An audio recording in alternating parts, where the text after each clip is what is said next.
Bueno, son las 7:35. Ya estamos con nuestro invitado listo. Estamos con el ingeniero José Antonio Camposano, presidente ejecutivo de la Cámara Nacional de Acuicultura, a quien le damos la bienvenida en Un Café con JJ. ¿Cómo está usted, ingeniero? ¿Me escucha bien? Muy bien, buenos días. Buenos días. Gracias. Bueno, la verdad es que no sé por dónde empezar, porque realmente este año se ha venido durísimo para los camaroneros, ¿no? Tienen problemas de seguridad, tienen problemas de precios, tienen el problema de la amenaza del niño. ¿Por dónde comenzamos? Además les retiraron alguna suerte de subsidio que tenía de los combustibles, etcétera. ¿Por dónde comenzamos? ¿Qué es lo que más afecta en este momento al sector y por lo tanto a las exportaciones del Ecuador? La seguridad, que más demanda atención por parte del Estado. Sin seguridad es imposible generar las tareas diarias. Es decir, al día de hoy usted tiene muchas fincas camaroneras cuyos trabajadores le dicen a su empleador que simplemente ya no quieren ir a su lugar de trabajo porque temen por su vida. Es decir, no existe ni siquiera la mínima garantía para que usted pueda movilizar a sus colaboradores de sus hogares hasta sus lugares de trabajo. Entonces, hemos llegado a un punto tal en que esto es insostenible simplemente, ¿no? La ausencia total del Estado, me refiero al Estado, tanto a la responsabilidad que tiene el Ejecutivo para garantizar el orden público a través del uso de la fuerza, conforme manda la ley, pero también del sistema judicial que le está viendo al Ecuador. La impunidad es lo que prima en el país y por tanto es impunidad que motiva a que la delincuencia actúe con los niveles de violencia y de agresividad con los que está actuando. Eso por un lado. Segundo, porque eso le genera un costo a la actividad productiva, porque evidentemente no nos quedamos cruzados de brazos, pero eso significa la contratación de empresas privadas para dotar de seguridad aquella seguridad que el Estado no garantiza en el Ecuador y que le cuesta al sector, entre los robos que vivimos y el egreso motivado por este servicio de seguridad privada, casi $80 millones anuales al sector, que restan competitividad porque nuestros países competidores no están gastando en guardias armados, ni custodias para embarcaciones, ni para vehículos. Entonces, lo primero es el hecho de que se ha perdido la paz a lo largo de la cadena productiva. Es imposible trabajar si usted no tiene esa seguridad, esa certeza de ir seguro de un lugar a otro. Lo segundo, el costo que implica para una actividad que, y ahora viene lo tercero, desde el año pasado, porque esto no es nuevo, nosotros advertíamos, incluso creo que lo advertí aquí en su programa allí, que la situación económica de los mercados internacionales iba a ser tan grave, íbamos a entrar en una especie de contracción económica en todos los mercados, Estados Unidos, Europa, China inclusive, que eso podía afectar el precio internacional del camarón. Bueno, eso se empezó a dar desde el año pasado, se agravó muchísimo más a partir del primer trimestre de 2023, a tal magnitud que hoy, entre el incremento de costos que tenemos por el niño, que lo podemos ver ya mismo, es decir, los efectos del niño ya los vemos hoy, no ha empezado a llover y ya los estamos viendo. Entre el incremento de costos que le acabo de comentar, más la caída de precios, hoy a junio del 2023, es decir, en el primer semestre del año, existen menos de $1.000 millones, es decir, hay menos $1.000 millones en la economía de la actividad camaronera, resultado de este impacto económico. ¿Qué implica que haya menos $1.000 millones en esa economía? Que si la economía hubiera estado sana o mejor o como estuvo en el 2022 o más o menos a índices del 2021, hoy las exportaciones hubieran generado casi 700 millones más que no generaron, y hoy no tuviéramos desembolsos por casi $300 millones que hoy hemos tenido que desembolsar, valga la redundancia, por motivo del incremento de costos. Claro. Ahora bien, esto es una suma verdaderamente terrible, ¿no?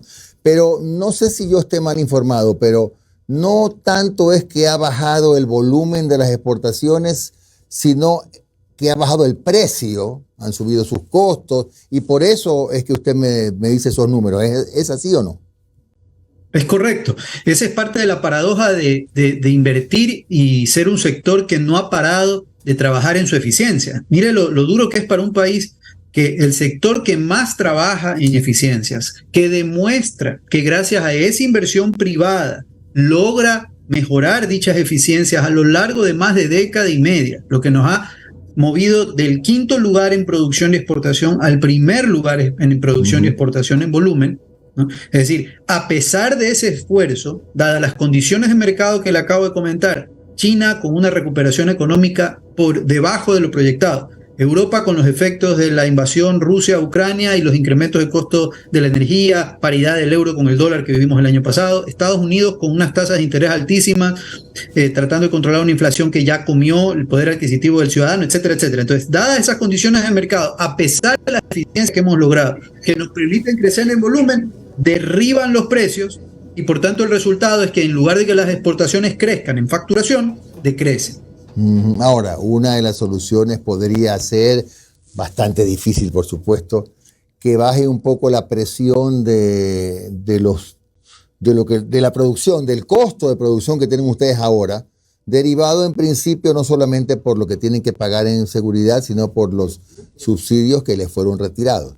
¿Qué le plantean ustedes al gobierno para ver si de alguna manera ayuda a salir a flote, el primer producto de exportación del Ecuador?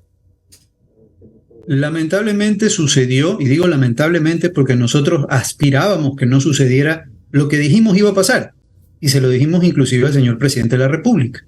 Nosotros fuimos los primeros en poner sobre la mesa el asunto del precio diferenciado del diésel, indicando que había que abordarlo con un cronograma atado al cambio de matriz energética del sector. Que eliminarlo del todo generaría un costo de 16 centavos por libra producida a todos los productores formales del país. Ya le explico por qué lo de formal. Dijimos también que el ahorro supuesto, que se vendió que era más de 180 millones, claro, con el precio del año pasado, pero vaya a ver ahorita cuál es el ahorro con el precio ahora, ¿no? Un ahorro que no rebasaba los 60 millones de dólares, correspondía al 3% del subsidio total que el país gasta en subsidios a los combustibles, que son 3.000 millones de dólares, ¿no? Entonces, es decir, vamos a meter la mano, vamos a afectar a un sector que nos está generando divisas, empleo y demás, para tocar el 3%, cuando lo ideal hubiera sido trabajar en un desmonte ordenado. Se nos dijo que no iba por ahí el asunto, que no se iba a tocar, finalmente usted sabe, se tocó. ¿Qué sucede el día de hoy? No hay el ahorro, no solo por la caída del precio de los combustibles o del petróleo como tal, sino porque pasó lo que dijimos que iba a suceder. Al no haber control, hay un traslado de consumo. Es decir, si usted revisa hoy las estadísticas, se ha disparado el consumo de diésel pesquero artesanal. Y no me va a decir pues que hay más embarcaciones de diésel que consumen diésel pesquero artesanal. Se ha disparado en casi 10 millones a la fecha el consumo de diésel vehicular. Y no es que tenemos más vehículos consumiendo diésel. ¿Qué pasó? Sino que gente informal de la cadena se movió por la falta de control a seguir consumiendo diésel subsidiado que no deben. Entonces la denuncia de la Cámara fue: el sector formal de la economía camaronera cumple con la ley, paga ese combustible al precio que está en la lista, que es el precio sin subsidio, pero usted tiene una porción de gente que, como no hay control del Estado, como en todo sector hay, se aprovecha y genera esta competencia desleal. Entonces no existe impacto de ahorro como se quiso vender, y hoy en día tenemos ese efecto. Hablar del combustible sería difícil, porque lo tratamos con el mismo señor presidente y él dijo que esa decisión no le iba a rever. Entonces es difícil ir por ahí. ¿Qué se puede hacer? Pensar en financiamiento. Esos son mecanismos que estamos revisando, especialmente con motivo de la posible afectación del fenómeno del Niño, que le puedo comentar más adelante. Pero en materia de combustible, nosotros como institución dudamos que se vaya a revisar con esta administración. Creemos que se debe revisar con la siguiente, porque lo cierto es que el Ecuador mantiene el 97% de los combustibles subsidiados. Entonces, ¿por qué mantener el 97% cuando está afectando y minando la competitividad del único sector que le estaba sosteniendo la balanza comercial? Mire ahora, se cae camarón y mire, las exportaciones no crecen ni siquiera 3%. Es decir, lo que advertíamos desde el año pasado. Todo el crecimiento, el 87% del crecimiento de las exportaciones del Ecuador experimentadas en los últimos años se debieron exclusivamente a camarón. Y advertimos que tocar a ese sector lo que iba a hacer era afectar la balanza de pagos, que hoy está muy afectada y ya no hay crecimiento en las exportaciones.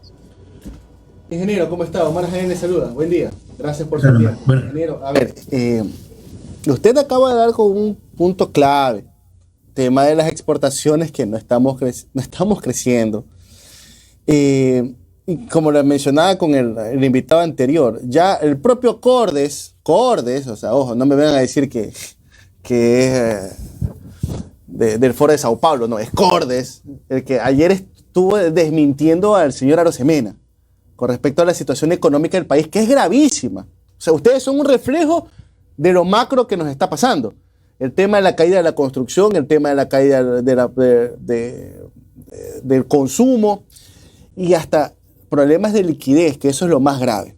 Ahora, pero yo le pregunto, ingeniero, Usted dice, a ver, el tema de los subsidios, dudo mucho que con este gobierno podamos. Por suerte ya va de salida. La pregunta es, ¿qué es lo que ustedes proponen que este gobierno, que aún le quedan unos cuantos meses, puede hacer ya para en algo paliar la situación de ustedes? Muchísimas gracias. Efectivamente, a nivel de Subsecretaría de Acuacultura, Agricultura y Pesca, lo que se está revisando es algo que es una propuesta histórica del sector. Por un lado, la posibilidad de generar hipotecas y prendas sobre el stock que está por cultivarse en las piscinas. Es decir, usted en una piscina tiene proyectado en cada una de ellas, ¿no?, un volumen de camarón que va a obtener al final del ciclo. Ese volumen de camarón, por un precio promedio, sin duda alguna es un colateral que usted puede utilizar para generar capital de trabajo que le permita continuar con su producción. Porque la afectación al día de hoy, cuando usted afecta la liquidez de un sector, lo primero que afecta es su capital de trabajo. Y segundo, su capacidad para hacer inversiones de mediano o largo plazo que le permitan generar eficiencia. Entonces, lo primero que vamos a ver del efecto de este fenómeno que estamos viendo en materia de los mercados internacionales es que el productor más vulnerable va a ver afectado su capital de trabajo. Es decir, el siguiente ciclo no contará con recursos suficientes para repetir los niveles de producción que produjo, valga la redundancia, en este ciclo que acaba de pasar. ¿Qué se puede proponer? Que estamos trabajando con el subsecretario de Agricultura, mecanismos financieros a nivel de banca privada, ojalá, a nivel de banca pública creemos que es más posible que se dé, para que se cuantifique el stock que usted tiene proyectado obtener y sobre ese stock usted pueda generar un colateral. Si bien eso no le permite generar grandes volúmenes de financiamiento, de alguna manera puede ser un alivio para productores más pequeños que no pueden acceder a banca. Lo siguiente es algo más complicado, pero es una idea que se ha venido discutiendo con varias administraciones, no solamente con esta, la posibilidad de la titularización de áreas concesionadas a camaroneras, recordando a la ciudadanía que desde los inicios de la actividad el sector crece en áreas de propiedad del Estado que se concesionaron para la cría de camarón porque eran tierras que no tenían vocación agrícola. Claro, perdón, o sea, ustedes no tienen escrituras, ¿verdad? Y por eso, con eso es más difícil acceder a créditos. ¿Es eso? Exactamente, la cuarta parte del sector, o la tercera parte del sector casi, entre la tercera y cuarta parte del sector se encuentran en áreas concesionadas que el Estado, a través de un sistema de concesiones por 20 años, otorga al camaronero para que se dedique exclusivamente a la cría y cultivo de camarón en esa área, ¿no?, y le reconoce un valor al Estado. Eso está amparado por la Ley de Acuacultura y Pesca, ha existido desde los orígenes de la actividad, pero lamentablemente esos usuarios, que son alrededor de casi 3.000 usuarios camaroneros a nivel nacional, al no tener una propiedad de tierra, no pueden ir a la banca a obtener crédito. Y por tanto, ellos ¿a qué acuden? Al chulco o a otros métodos menos formales de financiamiento, y por tanto este círculo vicioso de pagar unas sobretasas de interés imposibles, etcétera, etcétera.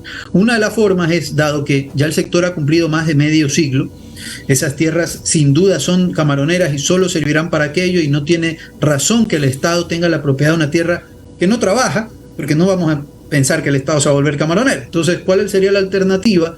Que para quienes así lo decidan, no de forma obligatoria ni para todos, para quienes así lo decidan, acercarse al Estado para iniciar un proceso de venta, es decir, una compra, una titularización que le permita al productor, ya con el título de propiedad, y el Estado, por supuesto, generando un ingreso para sí, ¿no?, esto tiene parte y parte, ¿no?, puede acceder a la banca y con ese título de propiedad generar crédito que le permita reconstruir camaronera en caso de una afectación por fenómeno del Niño, o poder generar un proyecto de tecnificación de su predio que le permita mejorar niveles de productividad. Porque lo cierto es que hoy más de 3.000 camaroneros en el país que están en zonas concesionadas no pueden tecnificar sus predios, no cuentan con los recursos para renovar sistemas de bombeo y demás. Entonces sus niveles de producción son hasta 10 veces menos los niveles de producción que tiene un productor mediano o más grande con recursos financieros suficientes para tecnificar el campo. Y en tecnología y en seguridad, ingeniero, y en seguridad, que también es un tema que para los que lo seguimos en redes sociales, sabemos que todos los días al menos una denuncia diaria hace. ¿Qué planteado? Supongo que ya se lo han planteado hasta el cansancio, pero ¿qué es lo que aspiran ustedes por parte del gobierno? En este momento lo que estamos haciendo es a nivel privado organizándonos, ¿no? Convoys, una serie de... Es difícil porque realmente organizar la logística de un sector tan grande como el camaronero y en las zonas donde operamos es muy complicada, pero el sector privado se está organizando para tratar de darse apoyo. Si tenemos resguardo, pues que los guardias o que los custodios que van acompañando a un convoy de vehículos pues estén atentos si pasa un colega del sector, etcétera, etcétera. Eso es digamos que una acción desesperada dada la ausencia total del Estado, ¿no? Porque ir a las reuniones con el Estado es que nos regresen diciendo, mire, pero es que no hay recursos, ¿cómo vamos a hacer? Y con ese cuento llevamos décadas en el Golfo de Guayaquil operando, en el mejor de los casos, con 7 lanchas, porque no alcanzan absolutamente para nada, sino para ir a recoger a las víctimas una vez que han sido atracadas. O sea, no existe capacidad de reacción del Estado en el Golfo de Guayaquil. Esa es la realidad. Y todos los gobiernos lo han conocido y sin embargo la acción para entregar recursos a la Marina de tal forma que pueda dar una respuesta inmediata cuando existen robos o atracos en esa zona. Lo mismo sucede en los ejes viales. El 26 del kilómetro de la vía Durán-Tambo es la zona roja por excelencia, la denunciamos todos los días, como usted bien señala, y nunca existe presencia policial, pero para hacer los controles, para vidrios polarizados, para otras cosas, sí los vemos muy cerca de aquí, ¿no? Pero en las zonas donde realmente hay que controlar, donde hemos filmado a vehículos en actitud sospechosa, monitoreando la movilización de camiones camaroneros, ahí la policía brilla por la ausencia. Estamos reuniéndonos ahora con la dirección, ojalá en los próximos días, con la Dirección de Seguridad del municipio de Guayaquil para revisar acciones ya a nivel de gobiernos locales, en vista que el gobierno central realmente a través del Ministerio del Interior y otros simplemente no ha dado respuesta eficiente a los pedidos del sector camaronero. Es decir, vamos a hacerlo ahora de abajo hacia arriba, organizándonos a través de gobiernos seccionales. Lo mismo le hemos pedido a la señora prefecta también que nos ayude con otros municipios menores para tratar de organizar con la gobernación, con quien sea, porque realmente a nivel de ministerio no existe una política pública para direccionar atención a sectores que hoy en día sufren estragos de inseguridad de forma grave. Inclusive, para que no digan que solamente nos quejamos y no hacemos propuestas, hicimos una propuesta jurídica para que en el último reglamento de la ley de armas se permita que las empresas de seguridad, no cualquier ciudadano, las empresas de seguridad que entrenan a su personal, que tienen personal específico, puedan mejorar el tipo de armamento que utilizan, porque inclusive ellos tienen que defendernos a nosotros con un armamento de menor calibre, de menor alcance. Entonces los ponemos en desventaja a ellos y casi que les estamos pidiendo que arriesguen su vida cuando sabemos que los delincuentes arman con un armamento de largo alcance con el que es difícil hacer frente, ¿no? Entonces ni siquiera eso nos dieron paso.